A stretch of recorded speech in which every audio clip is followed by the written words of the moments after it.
2 weeks left. Let's stay sharp. Welcome back to the Week 9 video review for the ODAC and USA South conferences. On this first play, we want to key this defensive lineman. Follow him throughout the play.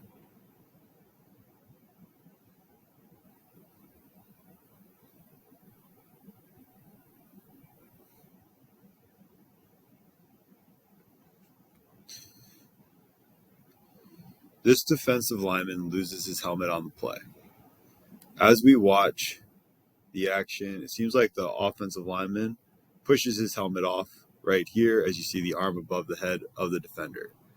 Now, the defender's helmet shouldn't come off this easily, but we can talk about that more in a sec.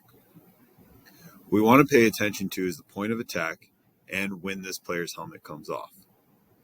Based on a recent CFO video put out by Steve Shaw, when a player loses his helmet at the point of attack, he is given some grace and is still allowed to participate as long as he doesn't pursue the ball outside of the immediate area. In this case, we have a player who loses his helmet in the immediate area around the point of attack, and as the proper interpretation by Steve Shaw, which suggests he is still allowed to participate as long as he doesn't pursue outside this immediate area. This is a good play to have no flag on the defender. Now, as far as the helmet foul, it does appear we have a hands to the face foul by the offense. With our mechanics, this is the primary of the referee and the umpire. And although that they have different responsibilities on this play, we should pay attention, and if this helmet comes off, we need to be more alert going forward about situations where we might have a helmet off in the future. Let's be preventative when we can and ensure all the players are blocking correctly on the line of scrimmage. On this play, we have a 12th defender trying to get off the field before the snap. Notice the coach on the sideline.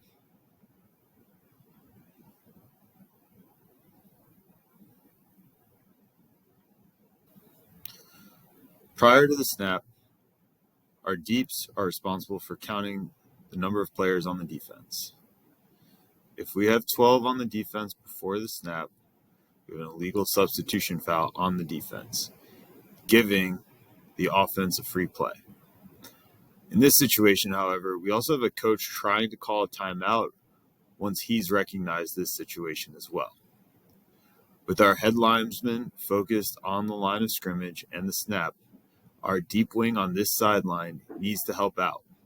One, he should be monitoring the sideline to see if this player gets off the field in time, and he should also be reacting to the coach's motion for a timeout.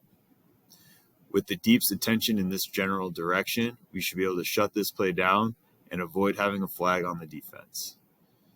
Instead, the snap goes off, our 12th man is still on the field, and on top of this, we don't award the timeout or have a flag on this play.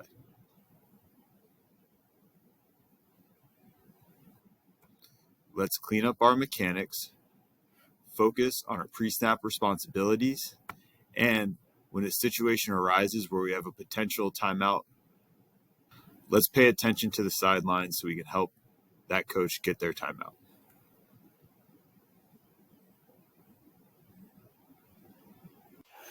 Let's look at a situation where we have forced touching on a scrimmage kick and how we should handle it. Here's our competitive matchup.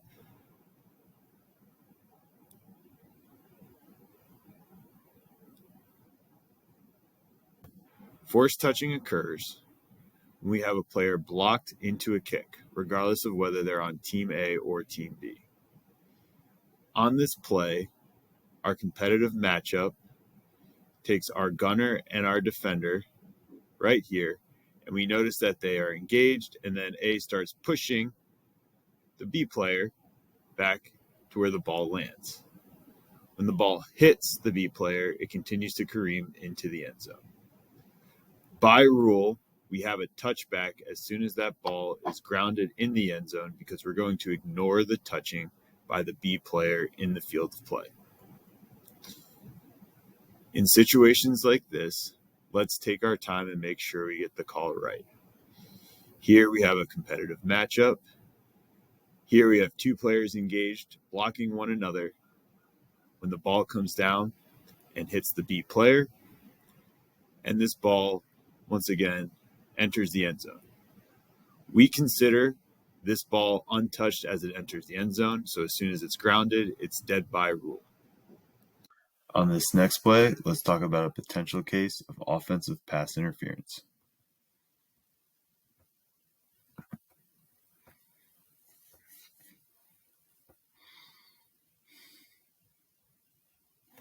With offensive pass interference, our restrictions start at the snap.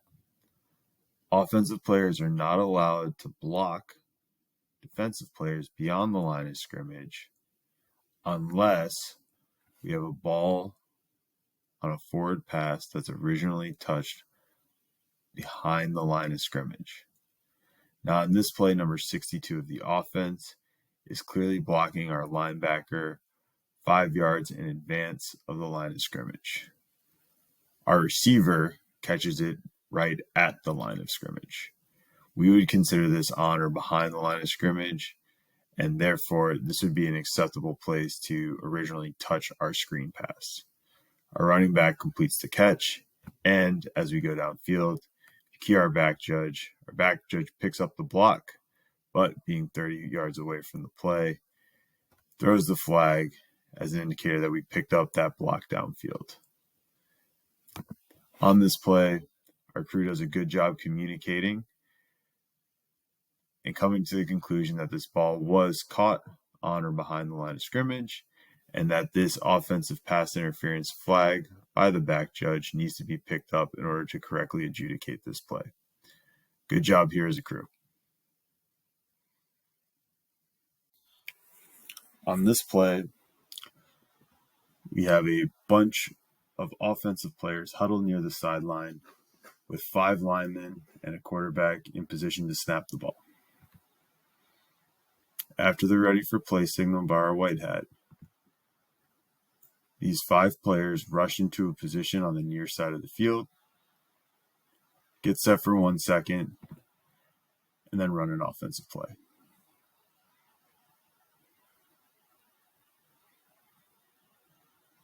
Let's use our iron cross and slow this play down.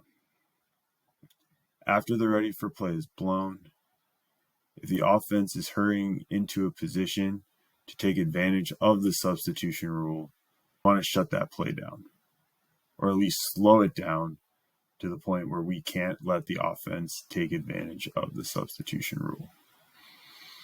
Here, when they rush into formation, the defense has time to adjust, but we want to give them adequate time to ensure that they can match up with the people that have entered the field of play.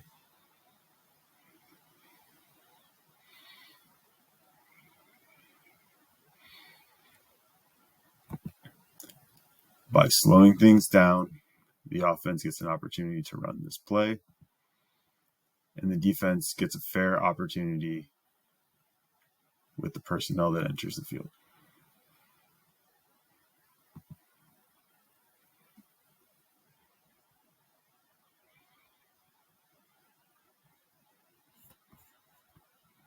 The next few plays are going to highlight good and bad goal line mechanics. On this play, let's watch our field judge at the top of the screen.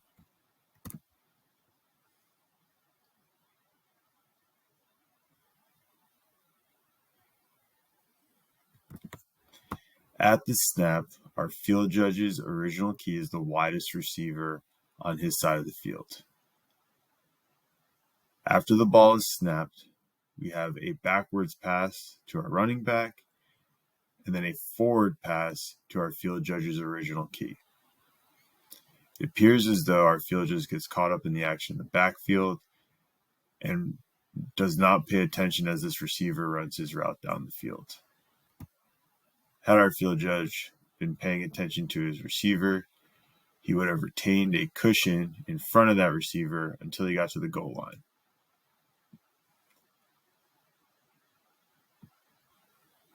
Had he retained this cushion, he'd be in a great position to make a call onto whether or not this receiver was in the end zone before being pushed out of bounds.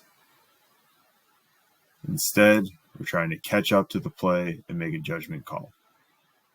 Let's put ourselves in a good position to make the best judgment we can on this play.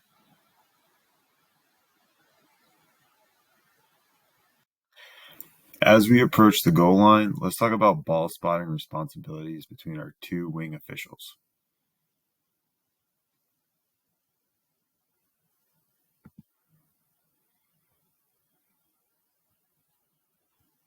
When we are in the red zone, but outside the 7-yard line at the snap, our deep wing is going to take an initial position at the goal line.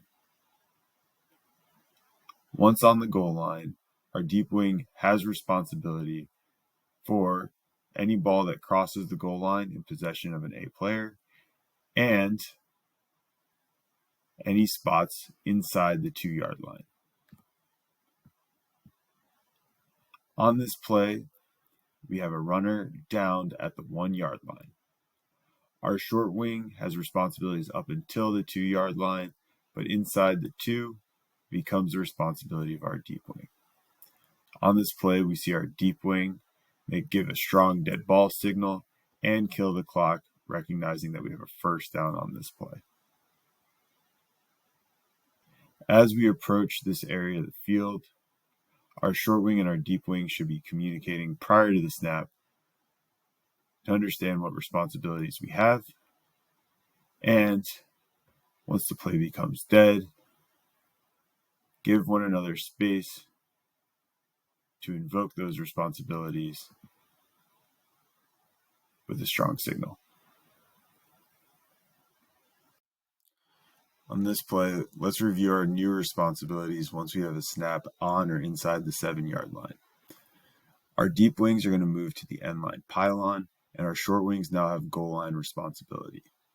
At the snap, both short wings should move directly to the goal line to ensure that we have good coverage in order to make a close call if necessary.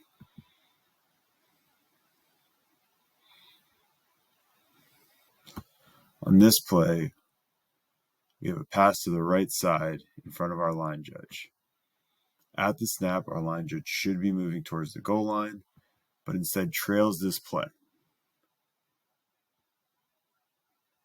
And the ball crosses the goal line with the line judge at about the 5. Well, I believe we got this play right.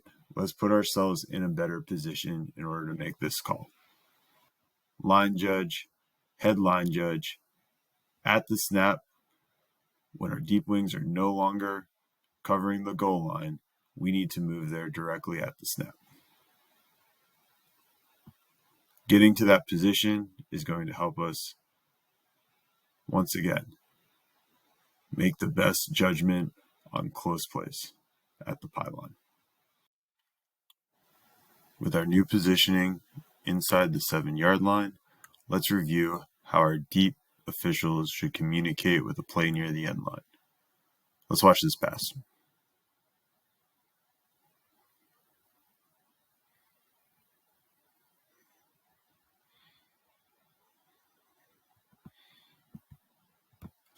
On this play, we have a catch near the end line. And in the process of completing the catch, our receiver goes to the ground. Our back judge and our field judge are looking at one another before they both go up with a touchdown signal at the exact same time. When there is a call to be made between two officials, let's communicate and ensure we both have the same information before we signal the result of the play. That's a wrap for the Week 9 video review. Always have sharp mechanics, communicate with your partners, and make sure you are in a good position to officiate every play. Let's have a great Week 10, everyone.